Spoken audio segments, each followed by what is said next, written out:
Now we've looked at all 4 types of factorising, we're going to look at something called the factorising priority.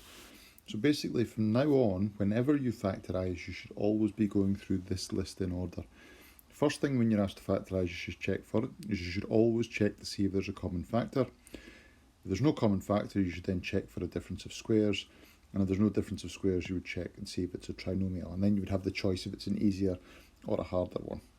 So this question here would normally look like a kind of harder trinomial, if that makes sense, because it's got a 2 in front of the x squared. But if I use my factorising priority, then it may be a bit easier than that.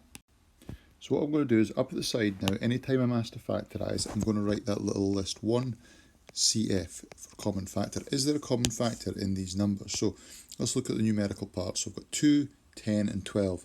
Is there something I can divide all of them by? And yes, the answer is 2. They're all in the 2 times table. So 2 is a common factor. We'll check the letters as well. X is there, so I can take x from this, I can take x from this, but there's no x there. So it'll just be the 2 that's a common factor. So what I'm going to do is I'm going to factorise using my common factor method we've already looked at. So that's equal to 2 and then a set of brackets. And then I'm going to ask myself, what would I multiply the 2 by to get 2x squared? I'd have to multiply it by x squared. What would I multiply this 2 by here if I wanted to make negative 10x? Well, 2 to make negative 10 would have to be multiplied by negative 5. So to get negative 10x, I would have to multiply by negative 5x. And then the 2 multiplied by what would give me this negative 12. So it has to be 2 times negative 6. So I'm going to put my negative 6 in there. Now that's me done a factorisation by taking out a common factor. But this is not actually fully factorised yet. I still need to look at what's still inside the brackets. So what's inside the brackets may be either a difference of squares or a trinomial. So we'll continue through our checklist. There was a common factor, so I'm going to tick that off. Next thing I check for, is there a difference of squares? So now I'm looking inside this bracket and saying, is that a difference of 2 squares? Now straight away I can see there's 1, 2, 3 terms, so it can't be a difference of 2 squares, so I'll put a little cross there. And the third thing I check for is it a trinomial? So let's have a look. I've got an x squared term, an x term and a constant. So this is a trinomial, and if I'm asking myself if it's an easy one or a hard one, remember I'm only looking inside the bracket. So inside the bracket, this is just 1x squared. So this is my easy trinomial. So I'm going to write out my sentence associated with that, which is I need a factor pair of 6 with a difference of 5. So let's write out my factor pairs of 6 underneath. Factor pairs of 6, I can do it 1 times 6, or I can do 2 times 3. And remember, what I'm looking for here is I'm looking for the ones that have a difference of 5 here. So that's going to be the 1 and the 6 here, so I'm going to circle that. Now, because I'm going to be factorising just this bracket part as a trinomial, that 2 will still be there. So I've already brought that 2 out as a common factor. The important thing is we remember that's not going to disappear. That's still part of my factorisation, so that 2 will stay at the front. And then when I factorise the bit in the bracket into a trinomial, remember we're going to put 2 brackets. So a bracket and another bracket. And then my factor pair that I've chosen down here, 1 and 6, that's going to go in here and here. So 1 and 6. And because it's an easy trinomial with just x squared there, I'm going to have just x and x at the front. And then remember my target here is to make this negative 5 using the numbers 1 and 6. So if I want to make this negative 5 using 1 and 6, I'm going to start off with positive 1 and I'm going to take away 6 from it. So positive 1 and minus 6. So positive 1 and minus 6. We'll now look over at example B here.